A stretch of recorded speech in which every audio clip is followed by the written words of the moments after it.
Hace algunos años cometí algo que todavía me persigue, algo que nunca podré deshacer. A veces desearía poder borrar esos momentos de mi memoria, pero no hay manera. Todo comenzó con mi entonces novia, ahora exnovia, cuando terminó conmigo. Para muchos esto podría parecer trivial, un simple paso doloroso en el crecimiento personal.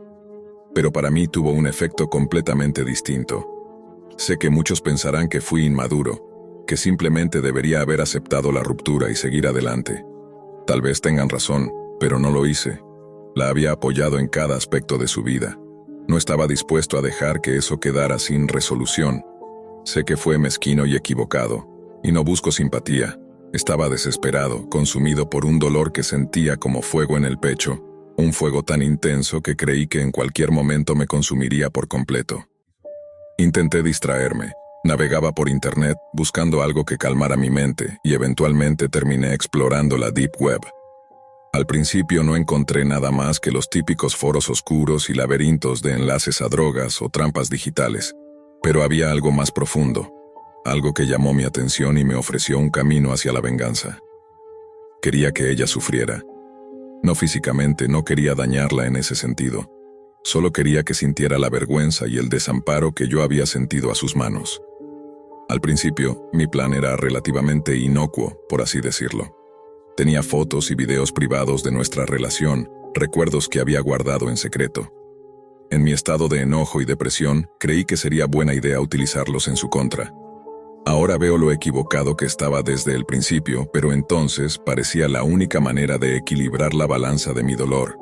Mientras exploraba más la Deep Web, haciendo clic en enlace tras enlace, me encontré con algo que parecía salido de un juego siniestro. Un foro llamado La Lista de los Traviesos. Allí, se invitaba a los usuarios a poner en la lista a personas que se habían comportado mal. Perfecto, pensé. Podría subir las fotos y la información de ella, enlazar sus redes sociales y al menos ver cómo reaccionaba. No estaba dispuesto a incluir su dirección exacta, pero sí su ciudad natal. Ya era bastante. El foro no era simple. Estaba dividido en secciones con nombres extraños y aparentemente inofensivos. Elf on the Shelf, Campus Cramps, Frozen Fields. Me sacaron una sonrisa, pero opté por la sección que me llamó la atención.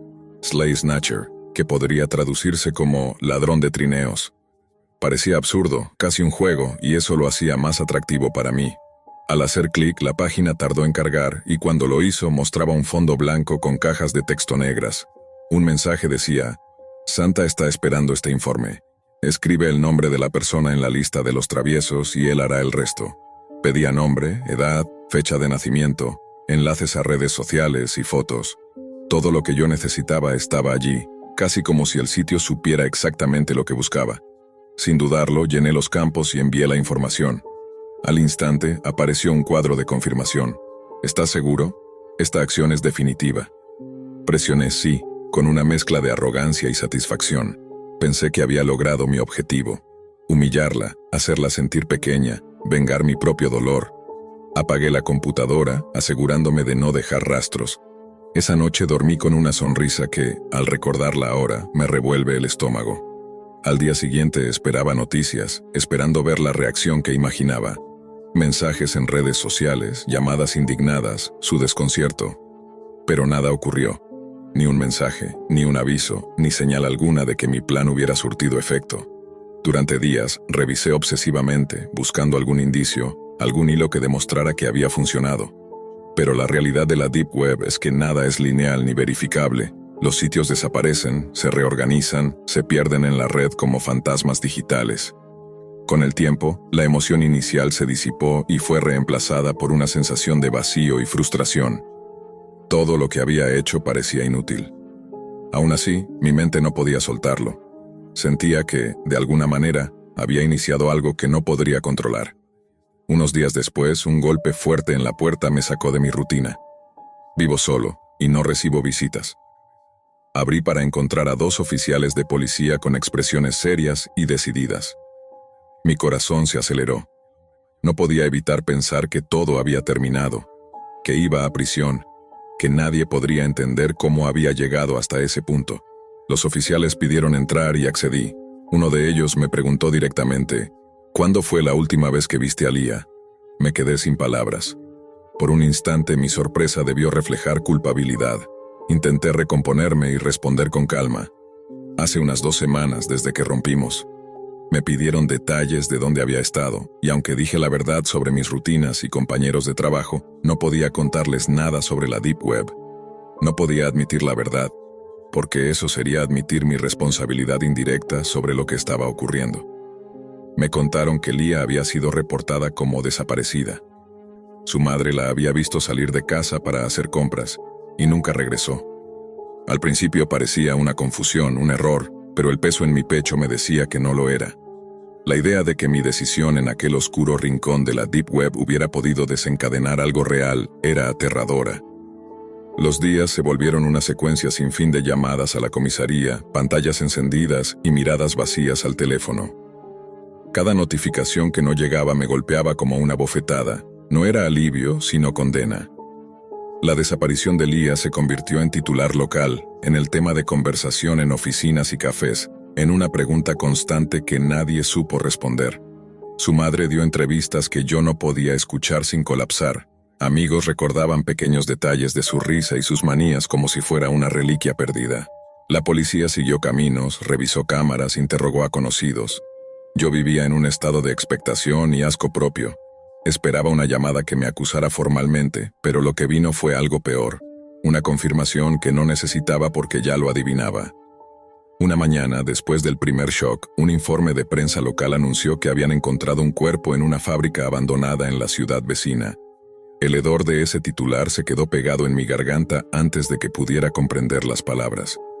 Fui a la comisaría. No para entregar nada. Iba porque necesitaba mirar la cara del detective, encontrar en su mirada algo que explicara lo que mi conciencia no permitía admitir. El hallazgo fue rápido para los investigadores. Un edificio en desuso, un saco con pertenencias que permitieron la identificación. No voy a describir lo que vieron los forenses. Basta decir que la confirmación llegó en forma de una tarjeta de identidad y, de forma más inquietante, un trozo de papel hallado entre los restos de uno de los globos oculares. Un papel diminuto con una frase escrita a mano. No list. Leah, deberías haberte portado bien esa frase. Y la referencia directa a la lista de los traviesos. Fue el hilo que los condujo de vuelta a la idea del foro. Cuando supe lo del papel, mi mundo se desmoronó. No por miedo a ser descubierto, aunque temía eso también, sino por el secreto terrible de saber que, de alguna manera, mi acto en la Deep Web había sido un eslabón en una cadena que terminó en ese lugar. Algo que comenzó como humillación digital había escalado fuera de control. Podía sentir, con una claridad horrible, que aquello no era una coincidencia. La culpa se multiplicó hasta que se volvió insoportable.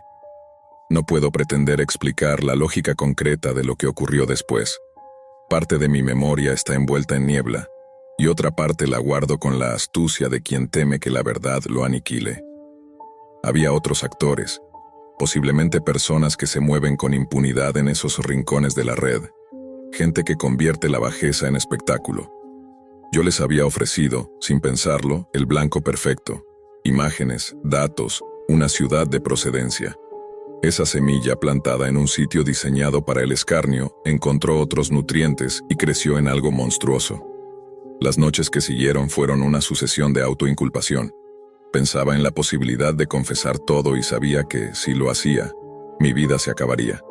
Me imaginaba la noticia, mi nombre en letras negras, entrevistas con el fiscal, mi rostro en la pantalla. También pensaba en lo contrario, seguir callado, intentar recomponer mi vida. Y el peso de esa posibilidad era una prisión sin barrotes. Cada recuerdo de Leah, de su sonrisa, de su voz en la cocina, se mezclaba con la frase del papel como una tortura que no cesaba. Finalmente, hubo un momento en que la desesperación me volvió transparente. No fue un acto heroico, fue la rendición de alguien que no soportaba más el ruido de su propio remordimiento. Fui a la comisaría. No busqué un abogado para coordinar la entrega, no intenté maquillar mi presencia. Crucé el umbral y pedí hablar con el detective a cargo del caso de Leah. Mi voz temblaba, las manos me sudaban, la verdad estaba lista para salir y a la vez temía que al hacerlo nada cambiara. Les conté lo que debía contar. Hablé de la ruptura, de mis fotos, de cómo, en un estado de ira y estupidez, Me había metido en la Deep Web buscando consuelo y venganza. Les di, con detalles, el formulario que había completado en la lista de los traviesos. Expliqué que había subido imágenes y que había añadido la ciudad natal de Lía. No había confesado un crimen físico, repetí una y otra vez. No la toqué, no la lastimé. Pero dije todo lo demás. Les entregué pantallazos, direcciones IP antiguas que había tomado.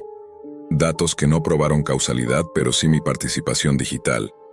Y respondí a las preguntas con la vergüenza de quien, por fin, se enfrenta a su propia culpa.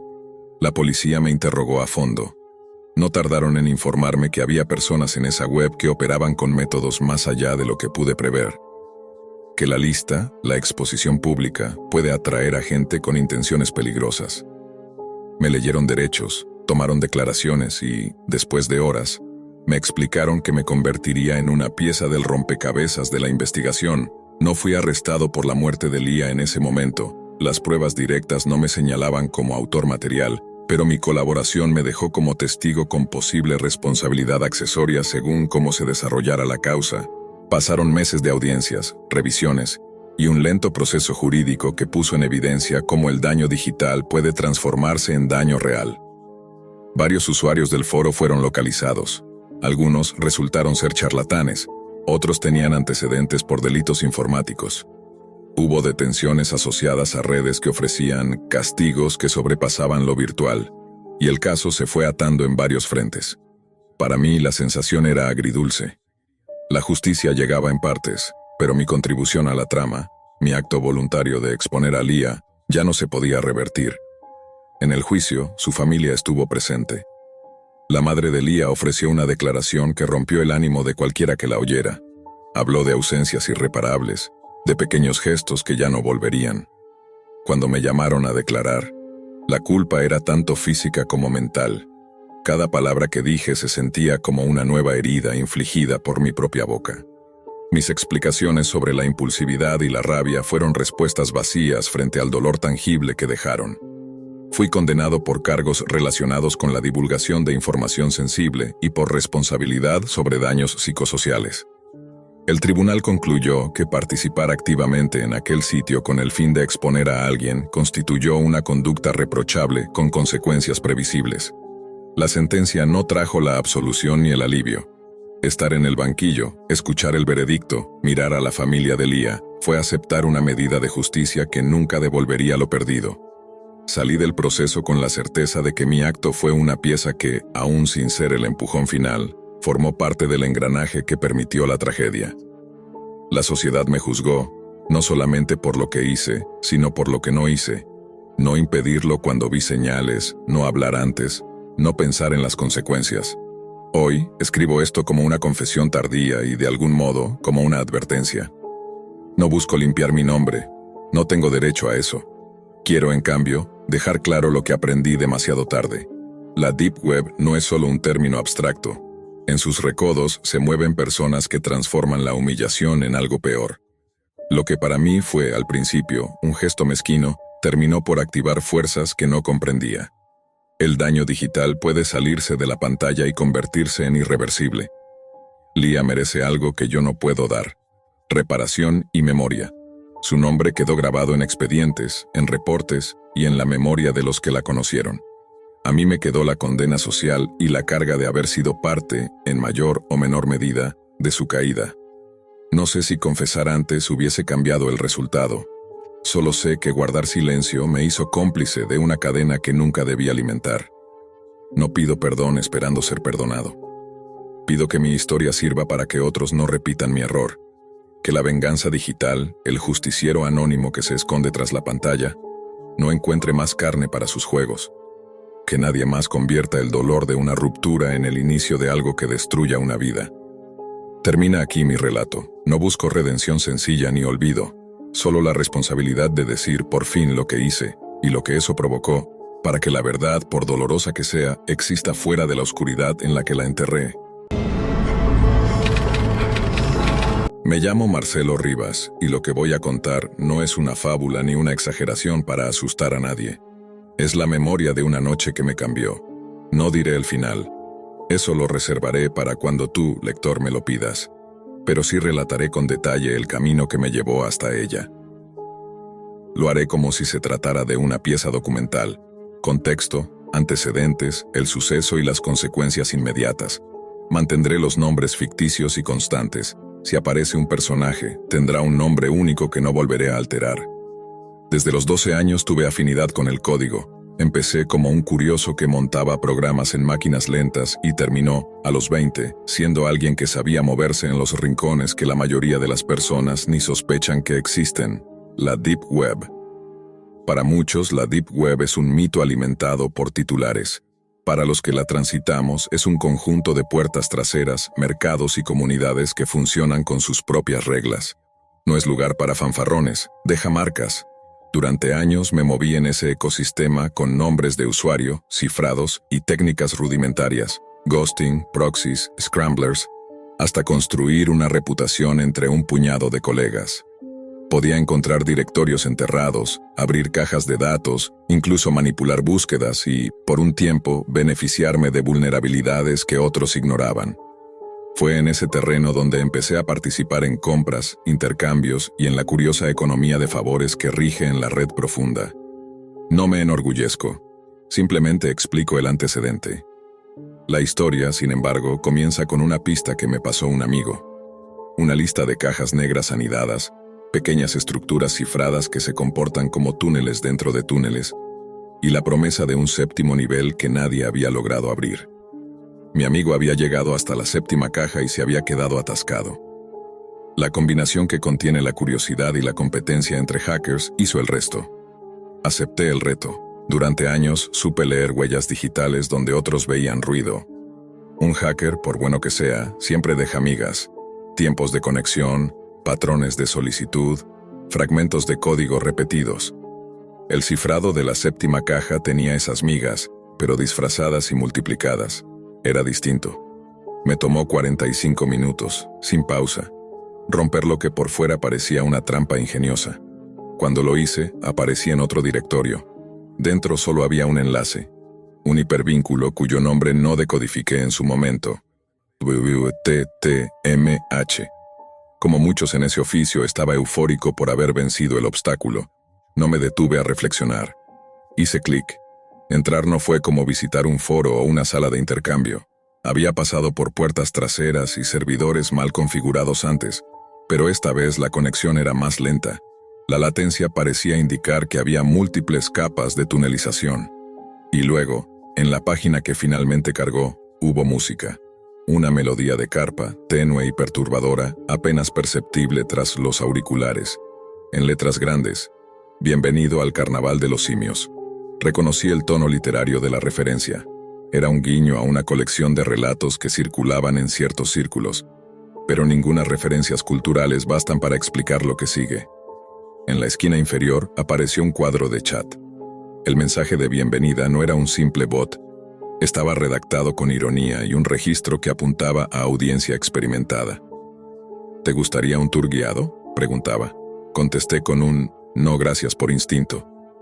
La respuesta fue insistente, y en el intercambio percibí algo que me heló. Aquello no era una gran sala de curiosidades, sino un lugar vigilado por gente que no tolera la intrusión.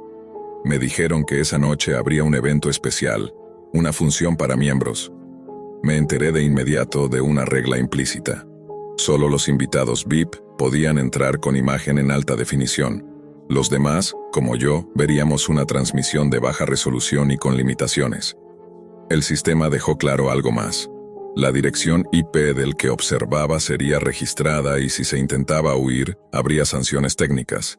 No eran amenazas vacías. La red profunda tiene sus formas de retener a quienes entran sin permiso. Avancé con la misma cautela que hubiera tomado ante una puerta física que cruje en la madrugada. La interfaz me llevó a una sala virtual preparada con cuidado. Una escenografía digital, telones rojos, susurros de público pregrabado, el ruido del papel de los programas, incluso un temporizador que contaba los segundos para el inicio del espectáculo. Otros usuarios entraron. En la ventana de chat aparecieron nombres de pantalla que intercambiaban saludos como si se tratara de viejos habituales. El ambiente era de complicidad, no de inocencia. Cuando el contador llegó a 0, la transmisión se volvió activa. La pantalla mostró a una figura enmascarada, una máscara blanca, ojos azules pintados y una sonrisa carcomida. Traía un atuendo teatral y se presentó con una voz que buscaba mezclar cortesía y amenaza. Dijo llamarse Hendrik Sombra y se proclamó maestro de ceremonias del carnaval. Lo que ocurrió después fue, para muchos de nosotros en la sala, y para mí en particular, una confirmación brutal de que estaba frente a algo que no tenía vuelta atrás.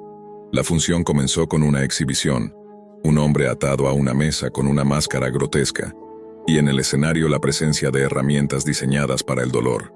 La transmisión mostraba el acto con tal naturalidad que se borraba la distancia entre espectador y víctima.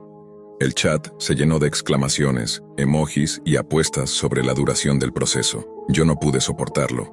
Me cubrí la boca y el pecho, movido por una reacción que no fue solo repulsión, sino reconocimiento de la gravedad. No era una simulación preparada para filmar, era violencia real, con audiencias que celebraban. No describiré los detalles explícitos de lo que vi, no por cobardía, sino por la responsabilidad de no convertir la narración en un manual de humillación. Baste decir que la escena mostró sufrimiento físico real, una deliberada presentación de dolor como entretenimiento. Entre el público virtual algunos celebraron, otros aplaudieron con comentarios frívolos. Nadie, prácticamente nadie, mostró empatía. En la Deep Web había entendido, circulaba de todo, mercados, foros, códigos, pero la idea de que alguien organizara una función nocturna en la que se decidía el destino de personas reales reveló un abismo social que superó todo lo que había imaginado. Tras la primera parte del espectáculo, el flujo volvió a la pantalla de chat. Un nombre de usuario, Trix, o algo similar, apareció como ganadora de una votación previa. La comunidad había elegido el instrumento de la condena. La persona escribió con frialdad instrucciones sobre cómo quería que procediera la secuencia. El efecto en la sala fue una mezcla de regocijo y consenso anónimo. Para mí fue la culminación de una certeza. Había traspasado un umbral ético que no era solo ilegal, sino abiertamente inhumano. Intenté salir.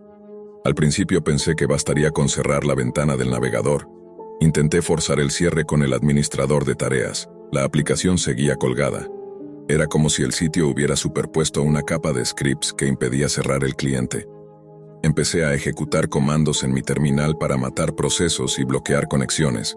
Pensé que mi set de herramientas, los scramblers que me habían protegido tantas veces, haría su trabajo. Error. Al poco tiempo un segundo cuadro emergente en mi pantalla. Alguien más estaba viendo mis acciones y lo decía. He estado esperando a que hagas tu movimiento, rezaba el mensaje. No era una intimidación genérica. El interlocutor describía con precisión que mi ghost, mi método de enmascarar IP, se había desactivado y que mi presencia era visible. La sensación de haber sido leído en tiempo real me paralizó. Comprendí entonces una segunda cosa. En estos espacios no todo es opacidad. Las comunidades avanzadas comparten técnicas de rastreo. Había otro operador, un hacker con intenciones maliciosas, apuntando sus recursos hacia mi ubicación. Mis protocolos de evasión, que me habían salvado muchas veces, solo servían de máscara temporal. Me di cuenta de que si alguien con poder en ese sistema resolvía enlazar mi IP real, las consecuencias podrían ir mucho más allá de una amenaza virtual. Me expondrían, me localizarían, podrían tomar represalias. Fue la primera vez en mi vida que sentí pánico con la claridad de luz fría. Sin parpadear, apagué la torre tirando del cable de alimentación. La pantalla se quedó en negro, la música de carpa se detuvo. No fue una decisión meditada, sino un acto instintivo para recuperar control. Con el corazón golpeando las costillas, empecé a desarmar la máquina, extraer memorias, desconectar discos, someter a mis componentes a imanes de nevera en un intento absurdo pero ritual de borrar cualquier dato residual. Mi compañera de piso entró justo cuando estaba arrancando la carcasa, y ante su pregunta le mentí. Mejor no preguntes. Después de esa noche llegó la limpieza. Borré cuentas, cambié correos, eliminé rastros que databan incluso de la adolescencia. Me alejé de las máquinas personales durante meses. Para quien me conocía en aquel mundo, simplemente desaparecí. No se lo dije a mis contactos. No sabía si tendría sentido contarlo. ¿A quién le interesaría una advertencia desde dentro si el mercado del morbo sigue pagando? Preferí que no supieran. Había tomado en ese momento la decisión de que lo que había visto no debía convertirse en moneda corriente. No afirmo que esa plataforma siguiera existiendo después. 8 años más tarde sigo sin querer saber. Si alguien cerró la puerta o si el administrador se cansó y dejó el sitio en abandono, no me interesa averiguarlo. Aprendí una lección dura. La Deep Web no es un cuento de adolescentes. Cuando cruzas ciertas puertas, no solo observas el abismo, sino que el abismo puede observarte de vuelta. Por ahora me detengo aquí. He narrado el trayecto desde mi infancia con el código hasta la noche en que la curiosidad me empujó a una función que no era un espectáculo, sino una decisión colectiva sobre el sufrimiento humano. Si quieres que continúe y que revele el desenlace o la resolución personal que siguió a esos días de huida y silencio, pídemelo y desvelaré lo que no he querido contar hasta ahora. Después de aquella primera inmersión en el carnaval de los simios, juré en nunca volver.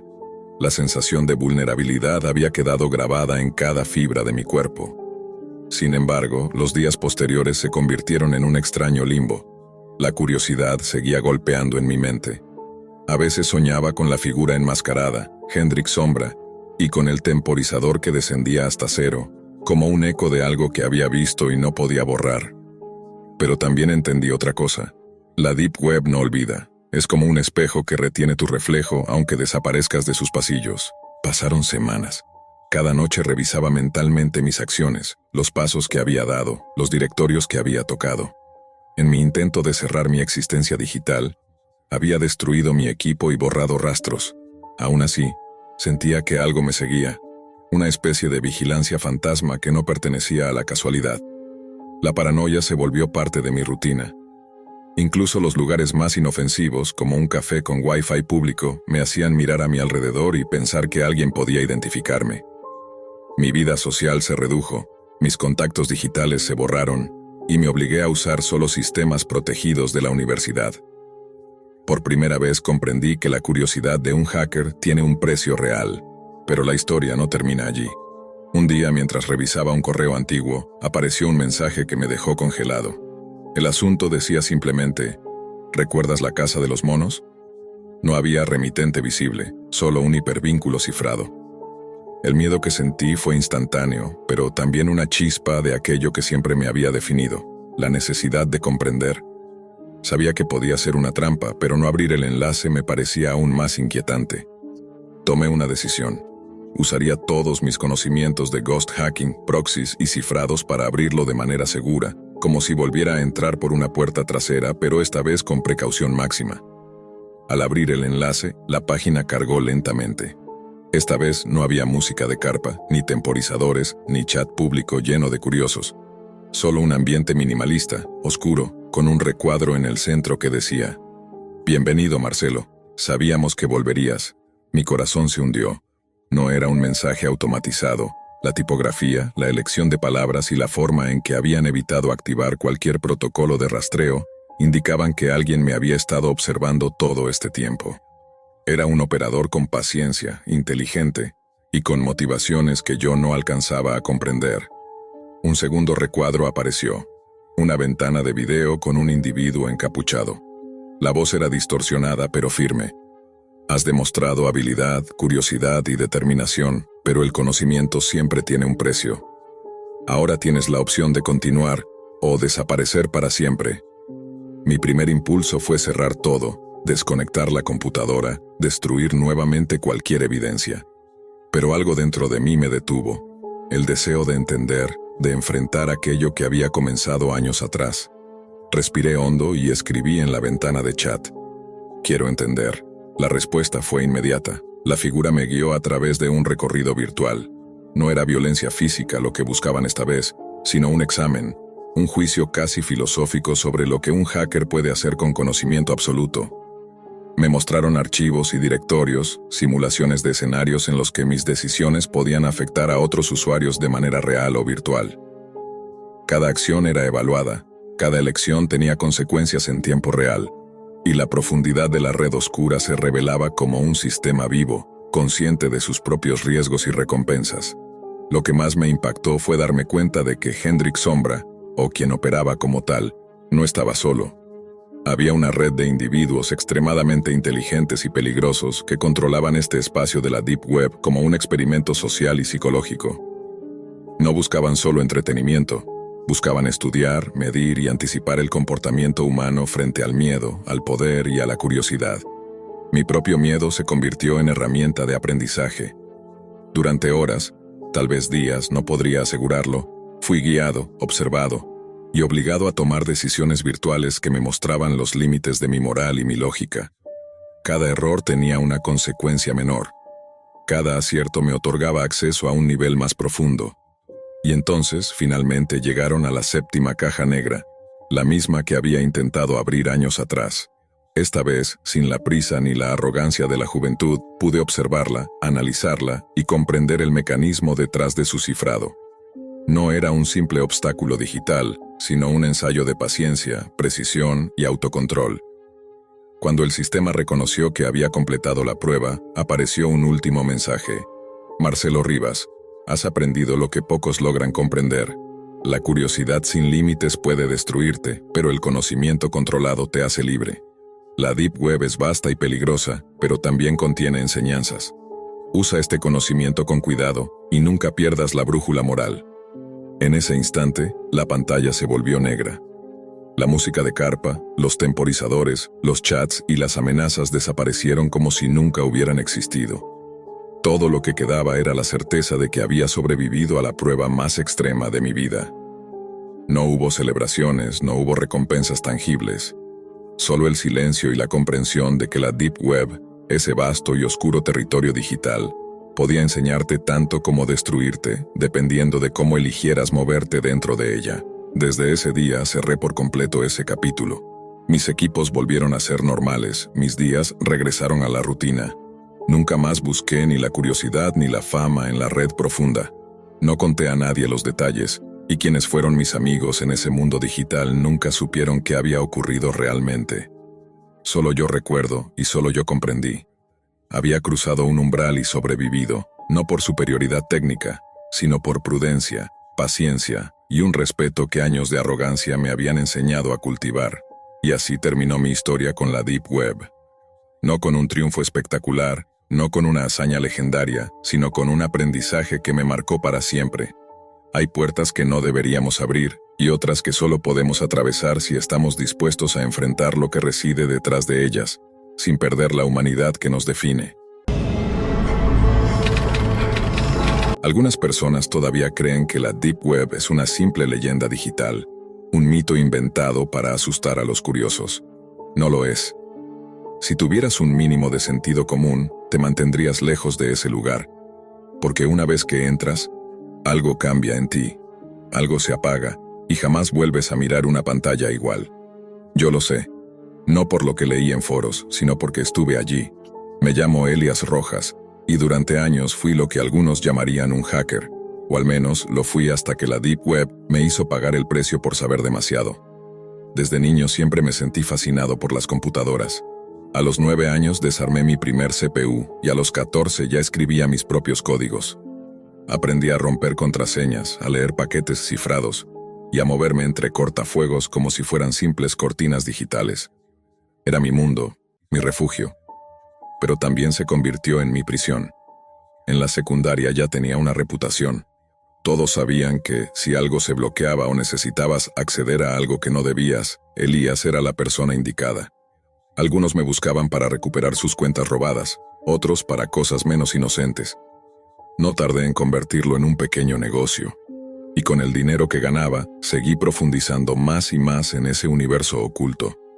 Los hackers más experimentados sabían que la Deep Web no era un juego. Era un ecosistema salvaje, una red viva donde todo lo que el mundo intenta ocultar se mantenía respirando bajo capas de anonimato. Drogas, armas, datos personales, servicios ilegales, espionaje corporativo, todo estaba allí.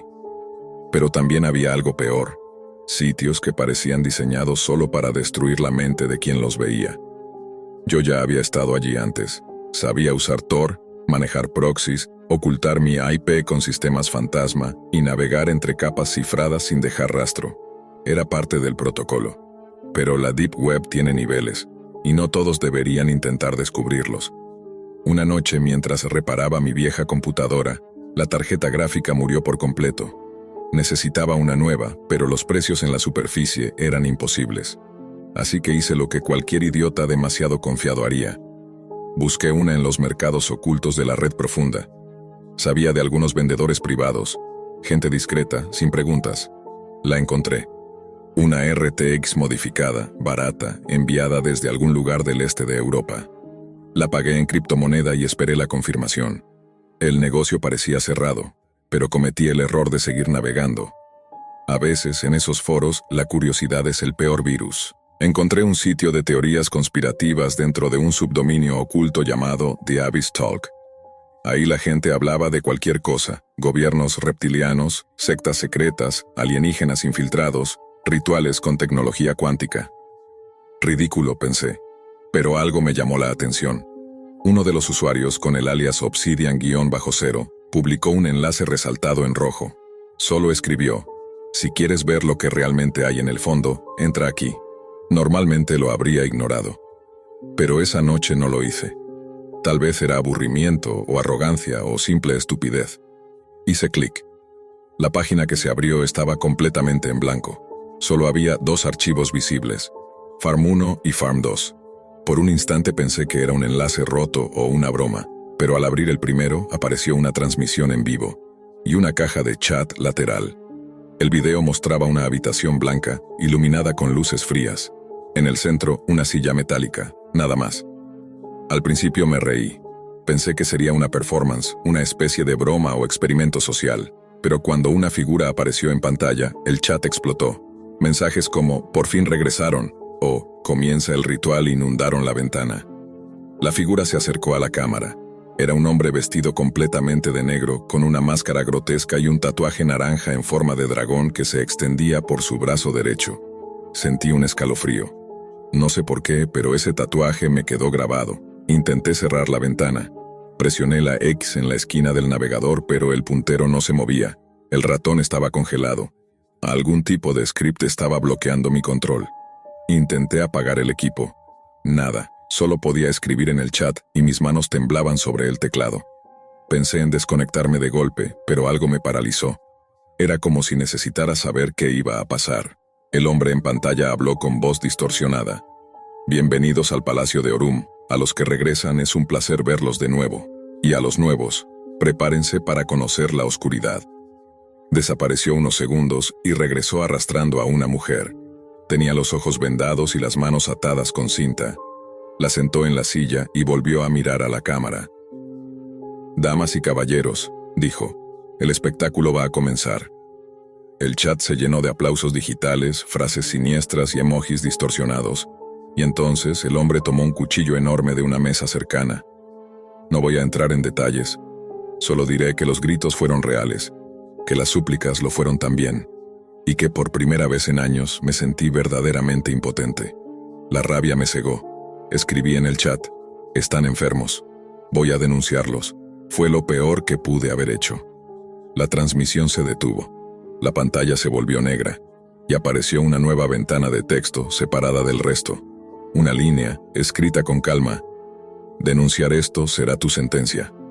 Mi cuerpo entero se tensó. Abrí mi consola de comandos e inicié mi Ghost Shield, un programa para alterar mi IP y borrar rastros digitales. Desconecté la red, apagué el monitor y me quedé inmóvil frente al reflejo oscuro de la pantalla. Esa noche no volví a encender mi computadora, ni siquiera dormí. Pero lo peor estaba por venir. Durante los días siguientes intenté convencerme de que todo había sido una alucinación, un montaje. Quizás era un sitio falso, una grabación vieja, una broma enferma.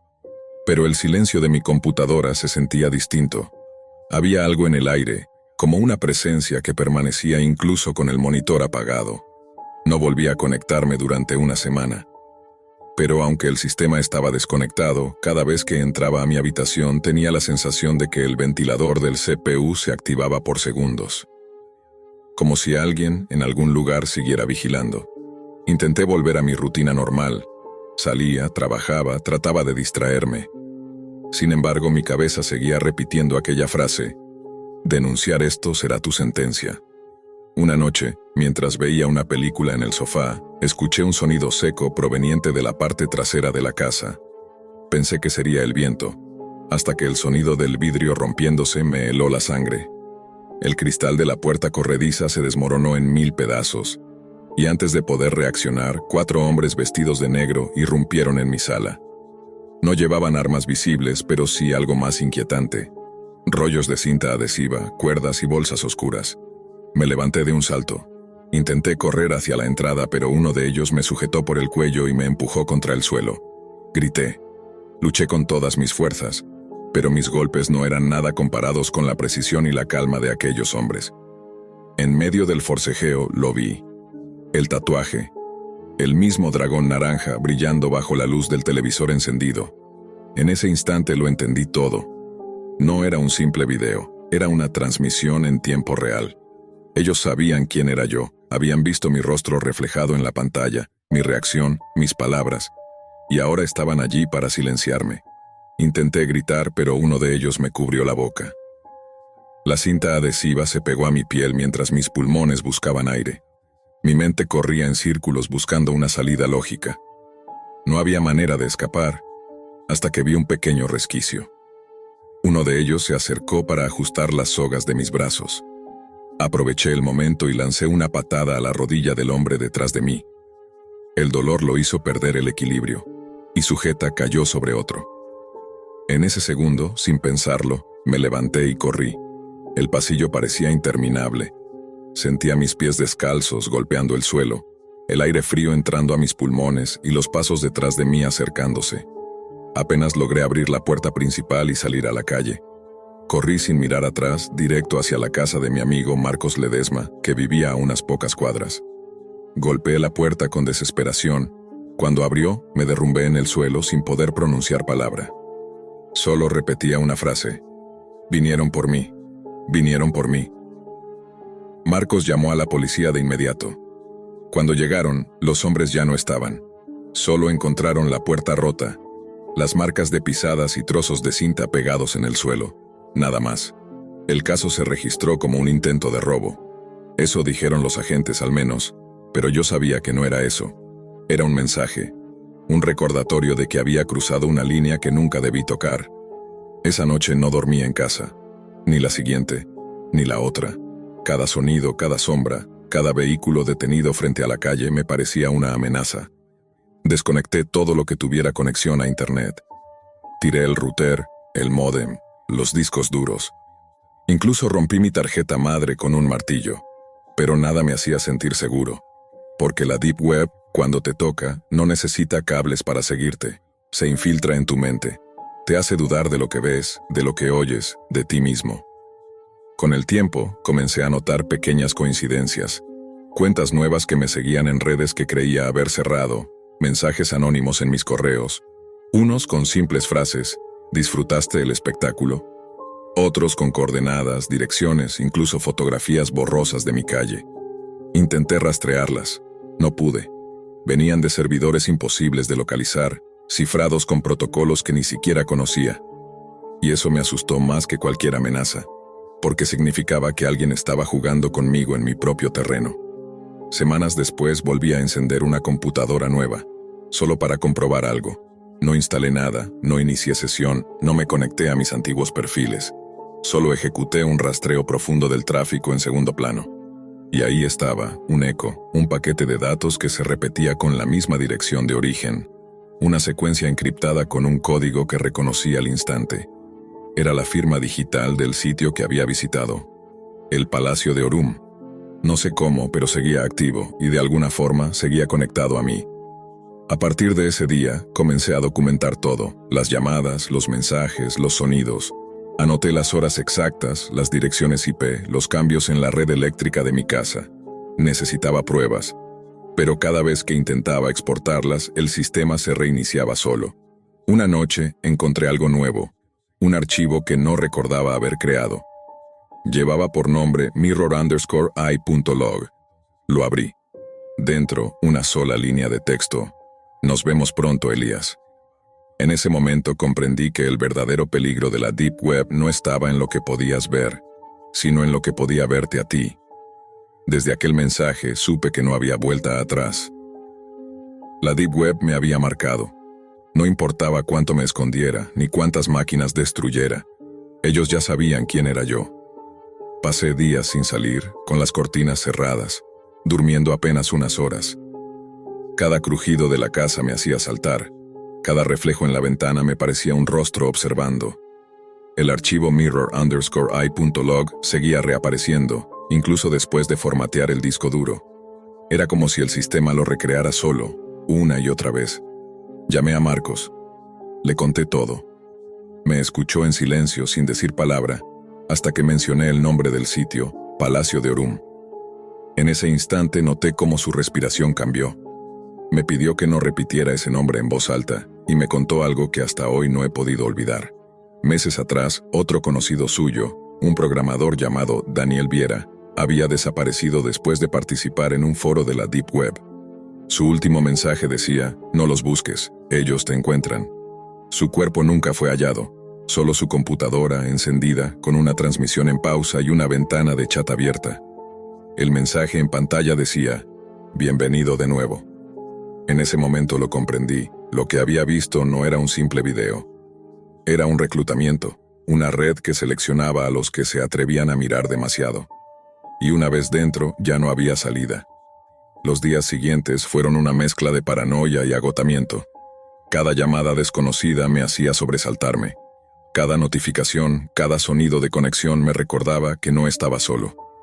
Hasta que una noche, a las 3:17 de la mañana, la cámara de mi laptop se encendió por sí sola. El pequeño LED verde brilló en la oscuridad. Yo no había tocado nada. El ventilador del CPU empezó a girar.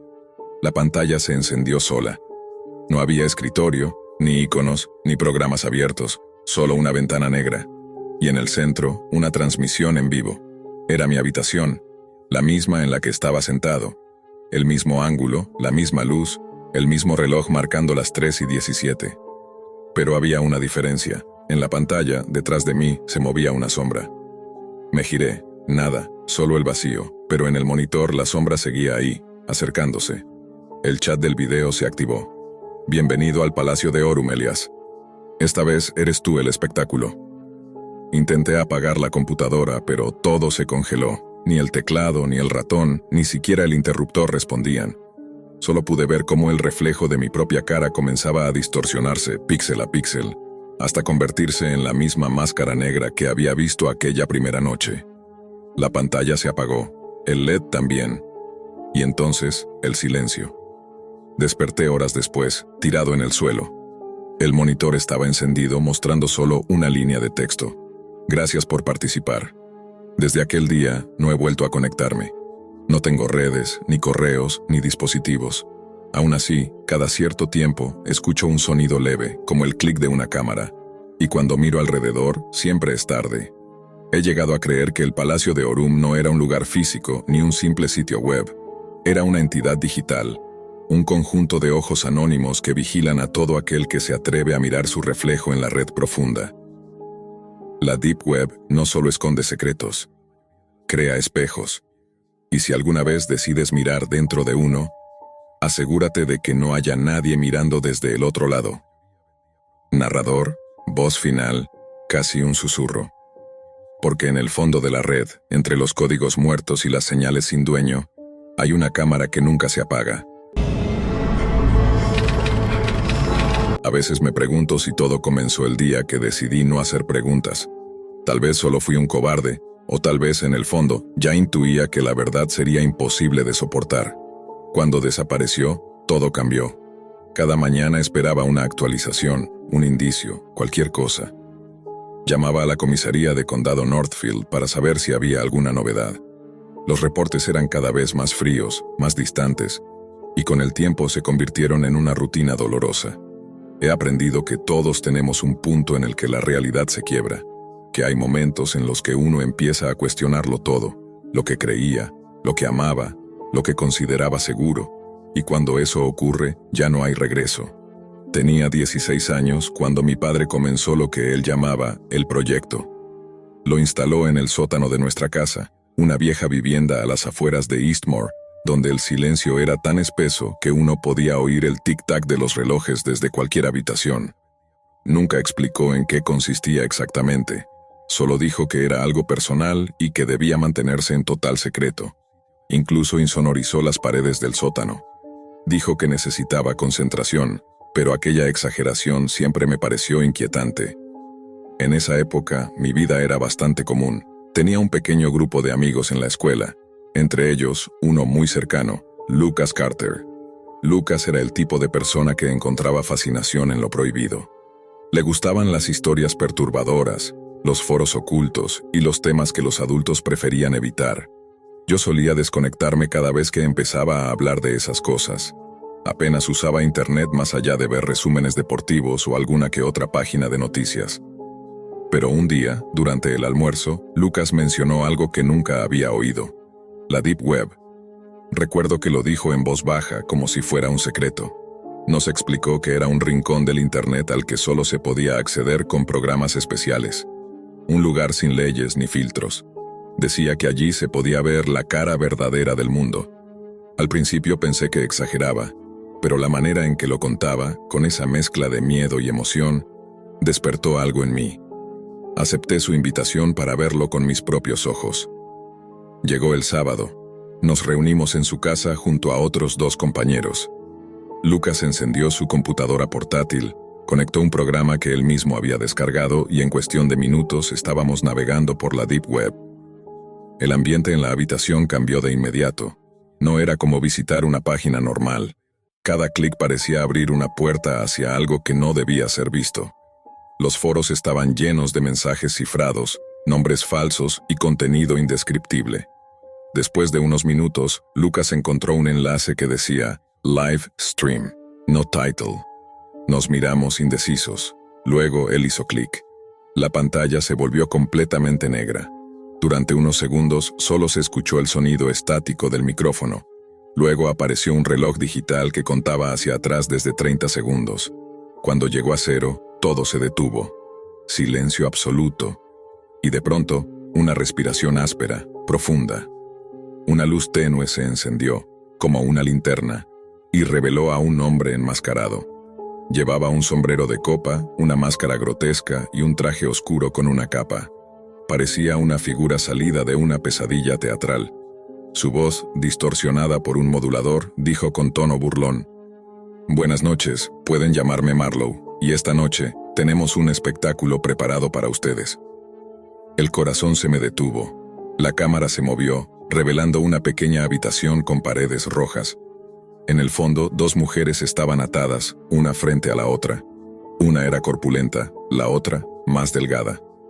Sus ojos reflejaban un terror absoluto. Marlowe se acercó lentamente a la mujer más robusta, acariciándole la mejilla con un gesto que heló la sangre de todos en la habitación. «Qué lástima», dijo. «Hay rostros que no deberían existir». Nadie hablaba, nadie respiraba. Lucas intentó apagar la computadora, pero el miedo lo paralizó. Lo que estábamos viendo parecía tan real, tan grotesco, que nuestras mentes se negaban a aceptarlo. La escena se volvió aún más inquietante cuando el hombre pidió algo a alguien fuera del encuadre. Una mano, solo una mano, apareció para entregarle un par de tijeras de jardinería. A partir de ahí, todo se volvió confuso. Gritos, ruidos metálicos, voces distorsionadas. Uno de mis amigos se levantó y corrió al baño para vomitar. Yo solo podía mirar, paralizado. Lucas golpeó la mesa con el puño y escribió en el chat del costado de la pantalla: «¿Qué demonios están haciendo? Esto es un crimen. Voy a llamar a la policía». El hombre se detuvo. Lentamente giró hacia la cámara, como si hubiera leído el mensaje. Luego, con esa voz distorsionada, pronunció: «Ah, Lucas, ¿verdad? Qué valiente eres. Nos congelamos. ¿Cómo sabía su nombre?» Apareció un cuadro sobre la pantalla con su nombre completo y su dirección. Lucas retrocedió, pálido. «Ya sé dónde encontrarte», continuó Marlowe. «Nos veremos pronto». Lucas desconectó el equipo de un tirón. El monitor se apagó. La habitación quedó en silencio. Esa noche no dormimos. Durante días, Lucas apenas habló. Evitaba mirar su teléfono, cerraba las cortinas y se negaba a encender la computadora. Pasaron las semanas y lentamente pareció volver a la normalidad. Pensamos que todo había quedado atrás. Hasta que un viernes, mientras veía las noticias locales, mi mundo volvió a romperse. Un presentador informaba sobre un crimen ocurrido en Oak Ridge, a unos kilómetros de nuestra escuela. Mostraron imágenes del vecindario, patrullas, cintas amarillas. Reconocí la casa al instante. Era la de Lucas. Los titulares hablaban de un homicidio múltiple. Sus padres y sus 2 hermanos habían sido hallados sin vida. Lucas, en cambio, estaba desaparecido. Me quedé mirando la pantalla sin entender nada, con el sonido del noticiero resonando en la distancia como un eco. Aquella noche no pude dormir. Me levanté a las 3 de la madrugada para ir al baño y escuché la puerta principal abrirse. Mi padre estaba subiendo las escaleras, cubierto de tierra. Le pregunté qué hacía despierto, y él, sin mirarme, dijo que había estado arreglando el sistema de riego. No le di importancia, pero algo en su tono me hizo sentir incómodo. Al día siguiente, mientras él salía a hacer unas compras, decidí bajar al sótano. No sé qué me impulsó a hacerlo, pero sentí que debía entender qué escondía ahí abajo. La puerta estaba entreabierta, algo que nunca ocurría. Bajé los escalones lentamente, con el corazón en la garganta. Todo parecía igual: herramientas, cajas viejas, un banco de trabajo. Pero al girar hacia la parte posterior, vi algo que antes no estaba allí: una puerta metálica. La puerta metálica era pesada, fría al tacto. Tenía un cerrojo oxidado, pero no estaba cerrado. La empujé con cuidado y una luz automática se encendió al otro lado. El aire era denso, húmedo, y olía a óxido. Lo que vi me paralizó. Era una habitación pequeña, de paredes pintadas de un rojo oscuro. En una esquina había un juego de esposas sujetas a una estructura metálica. En el suelo, manchas que no necesitaban explicación. Reconocí una motosierra apoyada junto a la pared, y sobre una mesa de acero, unas tijeras de jardinería cubiertas con algo que solo podía ser sangre seca. En la pared del fondo, una cámara web, y sobre una silla, una máscara. La misma máscara que llevaba Marlowe en la transmisión de la Deep Web. El corazón me retumbaba en el pecho. Di un paso atrás, tropecé con una caja y casi caigo. Todo tenía sentido, pero al mismo tiempo, nada lo tenía. Mi padre, ¿era ese hombre? Escuché la puerta principal abrirse arriba. Su voz resonó en la escalera, áspera, furiosa. ¿Qué estás haciendo ahí abajo? Sus pasos comenzaron a descender. Cuando lo vi aparecer en el marco de la puerta, su rostro estaba cubierto de sombra, pero sus ojos parecían los de un extraño. Nos quedamos en silencio durante varios segundos. Yo sostenía la máscara. Él miraba la escena detrás de mí, sin disimular el enojo, pero también sin sorpresa. Fue entonces cuando supe la verdad sin necesidad de oírla. Mi padre, el hombre tranquilo que me enseñó a andar en bicicleta, el que cocinaba los domingos, era Marlowe. El mismo que había aterrorizado a Lucas, el mismo que había aparecido en aquella transmisión infernal. No recuerdo con precisión qué dije, o si dije algo. Solo recuerdo sus palabras: no debiste abrir esa puerta. Después de eso, todo se volvió confuso. Luces, sirenas, gente corriendo. La policía llegó gracias a un aviso anónimo. Nunca supe quién lo hizo, pero me gusta pensar que fue algún vecino que escuchó los gritos. El arresto de mi padre sacudió a toda la ciudad. En los informes, los detectives descubrieron que el sótano estaba completamente insonorizado. Había sido diseñado para ocultar cualquier sonido: gritos, golpes, motores. Y en el patio trasero encontraron algo peor. Bajo la tierra, en un área que él había descrito como su jardín de pruebas, estaban enterrados varios cuerpos. Entre ellos, los restos de Lucas Carter y de 2 mujeres que coincidían con las de la transmisión de la Deep Web. Durante los interrogatorios mi padre confesó. Dijo que había usado el nombre Marlowe en honor a otro hombre, Elias Marlowe, un asesino que había conocido en los años 90 a través de foros clandestinos. Dijo que su proyecto era continuar el legado, que lo hacía por arte, por justicia o por simple necesidad. Nunca sabré cuál de todas esas excusas era cierta. Han pasado 5 años desde entonces. No he vuelto a visitarlo en la prisión estatal de Graben Hill. Su condena fue definitiva: ejecución por inyección letal. Algunos periodistas intentaron convertir su historia en documentales o libros, pero yo me negué a participar. No quiero fama. No quiero compasión, solo quiero olvidar. A veces me despierto en mitad de la noche, convencido de que escucho el eco de esa respiración distorsionada de la transmisión. A veces sueño con la voz de Marlowe, susurrando mi nombre. Y lo peor es que, en el fondo, temo que haya dejado algo dentro de mí. Una parte que no logro comprender. Una sombra heredada. He intentado seguir adelante, pero cada vez que veo una pantalla en negro, cada vez que escucho el clic metálico de una herramienta, siento el mismo escalofrío que aquella noche frente al computador de Lucas. Ya no navego por la Deep Web. Nunca más. Pero sé que el mal que habita allí no desapareció con mi padre. Solo cambió de máscara, esperando el momento para volver a conectarse. Y a veces, cuando veo el reflejo de mi propio rostro en la oscuridad de la pantalla, me pregunto si, sin saberlo, ya soy parte de ese mismo espectáculo.